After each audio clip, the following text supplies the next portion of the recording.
celebrating 20 years of possibility. I'm Matthew Best, and I believe that anything is possible.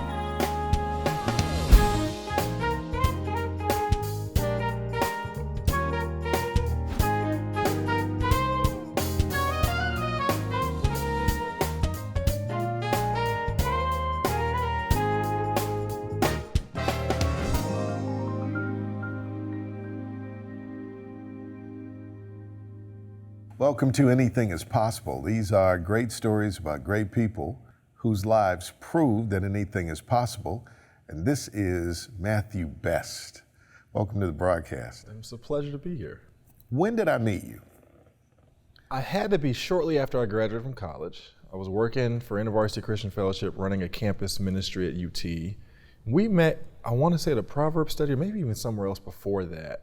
And I asked you to come on campus to talk to students, and I didn't think you'd come.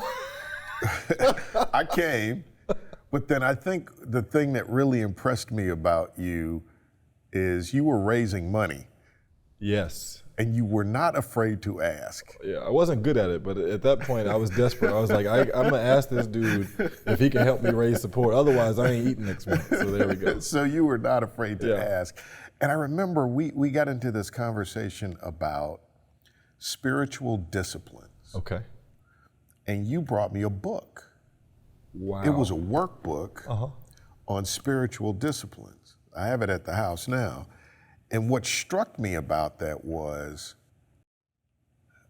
I had not run into many, if any, 23 or 24-year-olds in that America circa what? 11. Yeah, 2011. 12, somewhere in there. I didn't know any young men walking around with books about spiritual disciplines, right? Sure. And you were bristling with this energy to grow forward in life. And I was like, wow, this guy's gonna do some stuff. And then in full disclosure, you served as an intern on this show. Yep. So, you know, when you were announced as the executive director of the Change Center, when I hear about you coaching, which we'll talk about, when I hear about your work at Johnson Bible College, when I hear about you being a minister, just heard now that you're an alpha. I'm thinking, man, this young man is on the grow. Where does your life start?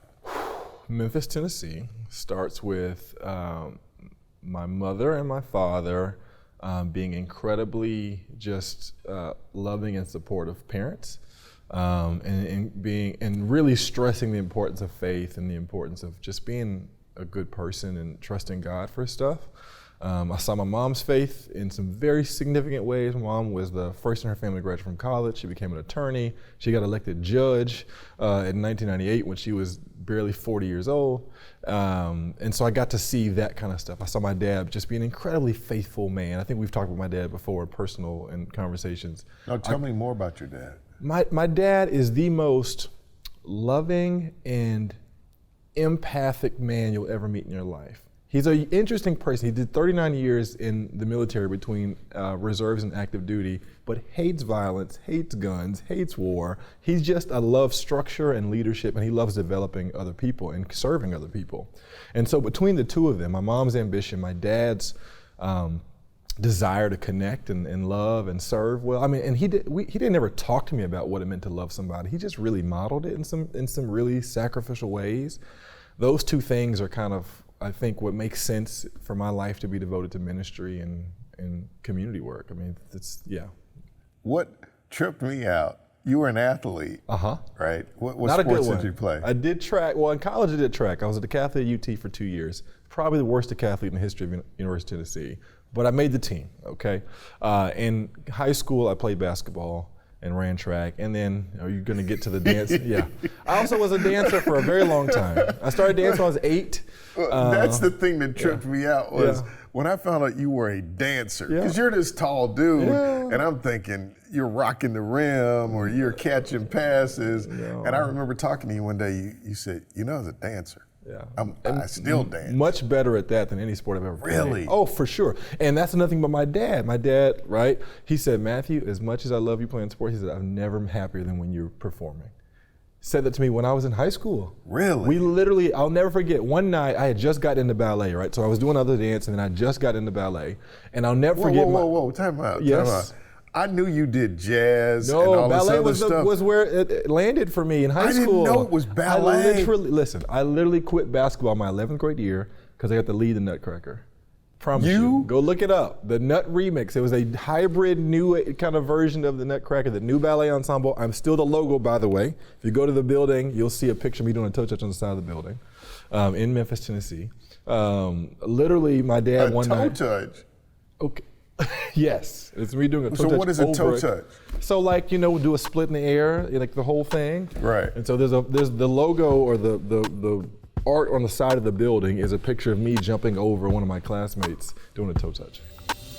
Possibility powered by Pilot Flying J, Covenant Health, Home Federal, and the Knoxville News Sentinel. Coming up, the Change Center is a nonprofit disguised as a skating rink. So you're the jump man, the Jordan jump man of the ballet. Sure. But I bring that up to say, this is just speak to how awesome my dad was. I'll never forget, I just really gotten serious about ballet. And so my dad and I said, well, Swan Lake's on PBS tonight, I guess we need to watch it. And so we watched Swan Lake in its entirety on PBS, and then watched SportsCenter right after it was over, and it was like the greatest night of my life. What kind of dude are you? It's my dad, I'm telling you. He's something else. Yeah. How does that inform how you think about the dad you will be? What is it like to be loved that way? It is so affirming and so disarming in a way.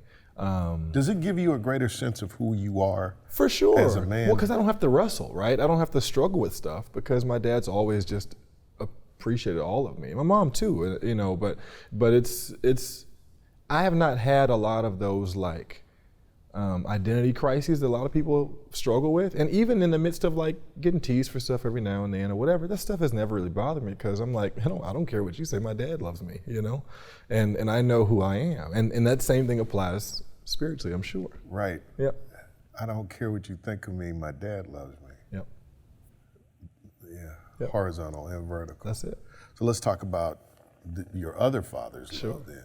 Because in the midst of all of this, you feel a call to ministry. Yeah, that happens my freshman year of college. I get really serious about Jesus while I'm at UT. Involved Why? in a bunch of, had a conversation with a friend of mine who to this day I actually don't think is a believer. But in the midst of that conversation, he called me out on something in my personal life. And I just remember thinking, why in the world would you bring it up to me? I'm like, you don't even go to church, you don't even read your Bible, you don't even go to like whatever, why would you bring that up to me? And I realized that conversation was not about him, it was about me. And in the midst of that, I heard the Lord say to me, are you ready to be serious or not? That's really what he said. It wasn't even like he was angry. It wasn't even like, I didn't feel like this overwhelming sense of like, I needed to do better, but it was just a sense of like, are you ready to be serious about your relationship with me or not? And my answer was yes, and literally things changed for me that day. I remember exactly where I was at UT. I was a freshman, it was a fall semester. I was walking up the hill towards Hess Hall, right there on Melrose, and I had this conversation with a buddy of mine, and I heard the Lord say, are you ready to take me seriously? And I did. And then what? Then I literally poured my entire life into the Bible study I was in on campus, intended to ministry stuff. That's when I started learning about spiritual disciplines and all that kind of stuff. InterVarsity Christian Fellowship was the ministry I was in. That's who I went to work for the next 7 years after I graduated. I even graduated early because I wanted to hurry to graduate so I could come on staff and be the lead of the campus chapter we had. So I did. I graduated a semester early. Ended up bypassing pre-med, ended up getting a degree in journalism, which I wanted anyway, just so rushed out of school just so I could jump into full-time ministry with college students. Worth it? Oh, for sure. not financially lucrative initially, and probably still gave up a lot of money that, that I would have seen in other spaces had I gone a different route. But yeah, it was worth it because I knew that's what God wanted me to do. So it wasn't even a struggle. Like even talking to my mom about it, my mom who grew up in Binghamton in Memphis and literally was the first to make it and made a lot of money and did really, really well for herself, and telling her, I'm gonna go do campus ministry where I have to ask folks for money in order to make a salary. But because I said, this is what the Lord wants for me, we didn't have an argument about it. She said, okay. She said, obviously I'd love for you to be more successful financially, but if this is what God wants you to do, then I got you. And she did. That's what I found amazing. This heart for God that you had and that you have. Mm-hmm. This passion for ministry, this passion for social justice, sure. Even. And I'm trying to get to the source code of that. Was it the way your father loved you, your mother loved you? Was it because something planted that seed to see it bear fruit? Yeah. So were you in church a lot as a child? I was, but I wasn't the typical Church of God in Christ pew baby, because we lived so far away from the church. I was only there on Sundays, so to get there, on a regular basis was tough. And I was a busy person, and my parents were busy. I mean, I literally was in every sport and every play and every whatever, so I wasn't at church all the time. But I was at Sunday school, and my mom was a Sunday school teacher, and she has been, how old am I? I'm 32. My mom has been a Sunday school teacher for 38 years, still teaches Sunday school to this day. And so that was a big deal for me. So church, yeah.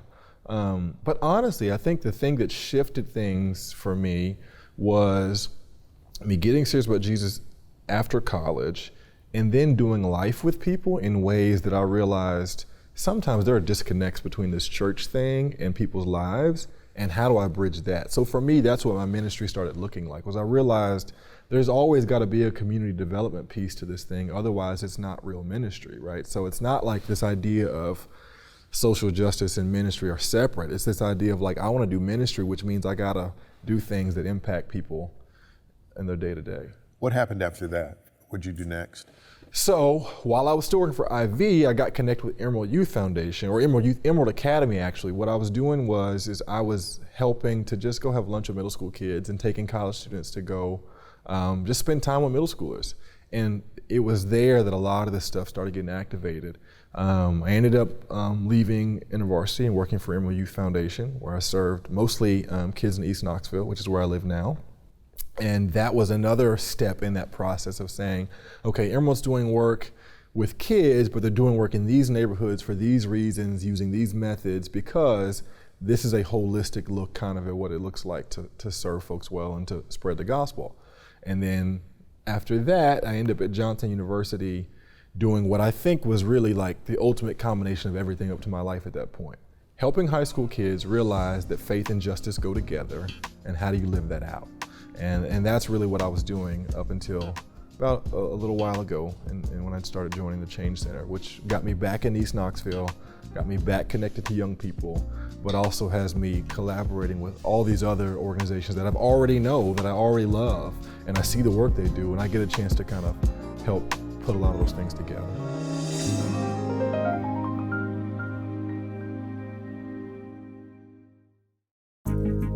What is the Change Center? The Change Center is a nonprofit disguised as a skating rink. That's the way I think of it. Because what we do then, and I was thinking through this yesterday, my big focus with the Change Center is I want to do careers, collaboration, and community, right? So I want to help kids in our neighborhood get their first job. Because if you think about it, how many places can a 14, 15, 16-year-old get a job in Knoxville, right? Think of the places on your list, then think about how many kids from East Knoxville can get to those places, and then think about how many kids from East Knoxville that can get to those places would actually get those jobs, right? That list probably is pretty small. Right.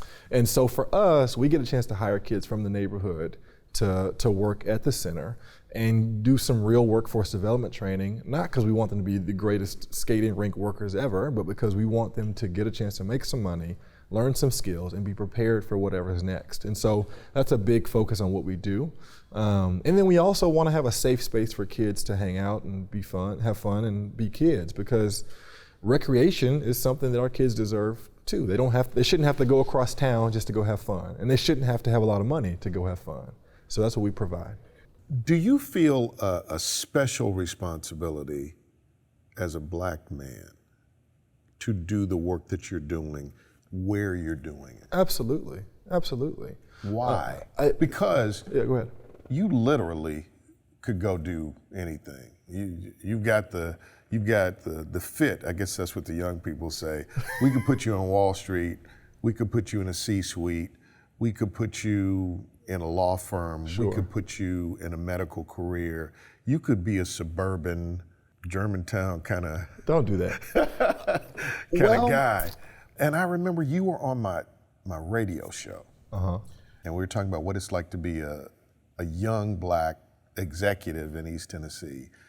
And I described you. You remember this moment? I do. I described you clean cut, all American. And this guy said, when I see a black man, I'm afraid, and I'm afraid until they prove to me that they're safe. Sure. And I remember your reaction to that. You were like, well, I won't. Dadgummit. How about that? Yeah. I didn't swear, by the way. I don't think I swore. I did. Yeah.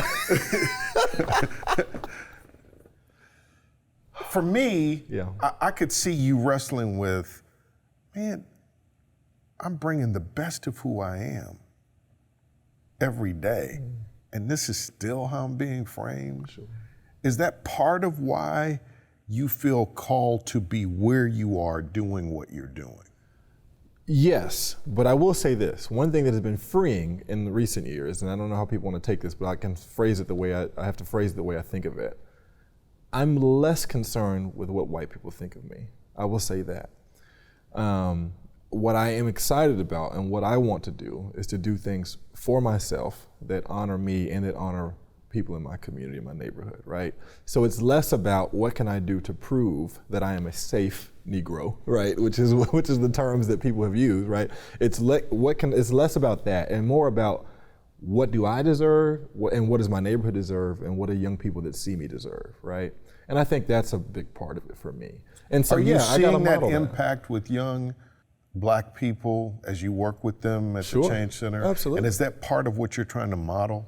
Absolutely. And think of it this way, right? There are kids that that the Change Center hired before I got there, so I can't take credit for it. Dr. Nicole Chandler preceded me, and when I tell you there's pressure to follow a woman that impressive, she's great. My goodness. But Dr. Chandler and other folks would hire kids, and think about what they're like when you hire them at 15, 16, and then what they're like when they head to college. Think about the kinds of interviews they give. Think about somebody like a young man we've got now, Bryson Hartzell, and think about what he's like now as he's a team leader there and he's working there versus how he was when he started, right? The biggest thing is we got to give folks opportunities. And I am trying my best in whatever capacity it is, whether it's at AE, whether it's with the Community Foundation, whether it's at the Change Center, whether it's when I was at Johnson. I'm trying my best to just create opportunities for folks and then model that these opportunities are not too big for them, right? I think that's a big part of it for me. When I met you, you were not married. You're married now. I am. The crazy thing is I've known that woman since I was in 6th grade, so I should have been married when you first met me, but I was too stupid to realize it. Talk about married life. Oh, it's been wonderful, incredibly humbling, and I must say that my wife has seen more things from me than I've seen myself in recent years. So every career move that I've made since we've been married has been partially, really a large part due to her saying, this might be a good opportunity for you. And because I'm like, oh, I'm okay, I'm good, I'm doing what I'm doing. She's like, well, just think about it. And literally it's that extra push of encouragement from her that's really caused me to think a lot more about some of these other things. And so there's things I'm doing now and opportunities that I have now to serve and to lead that I would not have if I hadn't been encouraged that way. And two, my wife is Yana is amazing. So Yana, again, we've known each other since we were in middle school. And she's been cute since middle school, so I've had a crush on her for a long time. And we were friends for a very long time. But when we started dating, she called me one day. She was still in Memphis because she went to Rhodes in Memphis because she's brilliant. She called me and she said, Matt, well, I know that this relationship's gonna work and I know we wanna get married. I think I need to move to Knoxville. And I said, what? She said, I just think, she said, it's pretty obvious that God's called you to Knoxville. And I think we should date before we get married. And I don't want to force you to think about us getting engaged before we need to. So I'm going to move to Knoxville. And she did. And even her faith in me and the work that I was doing and the fact that God's called me here, I mean, that's invaluable. Because I don't have to second guess myself on a lot of stuff. All I got to worry about is, what is God saying next? Because I know that she's on board with him and that she trusts me, and that so anyway, that's been huge. And so it's humbling because I'm like, what do I do to deserve that, right? Which makes me want to always step my game up and make sure that I'm as supportive of her. And right now she's in nurse practitioner school, and so I'm excited for what's next with her too. I have to say, man, I'm really proud of you. Not only the man that you are, but the leader that you're becoming, and I'm glad we get to bear witness. I could see and sense the possibility when I met you, but then watching that emerging possibility, and the fact that you've decided, you're an exceptional young man, but the fact that you've decided to take what you have and leverage it to make someone else's life greater is amazing, and I want to commend you in that. I think a lot of times when people think about possibility and success, it's really about money, power, respect. Right. Yeah. But really, success is when you can leverage what God has given you to make something or someone else greater. And so, Matthew Best, I think your name says it all. You're the best. Oh, I've never heard that before. Thank you for being on Anything Is Possible. Thanks for having me.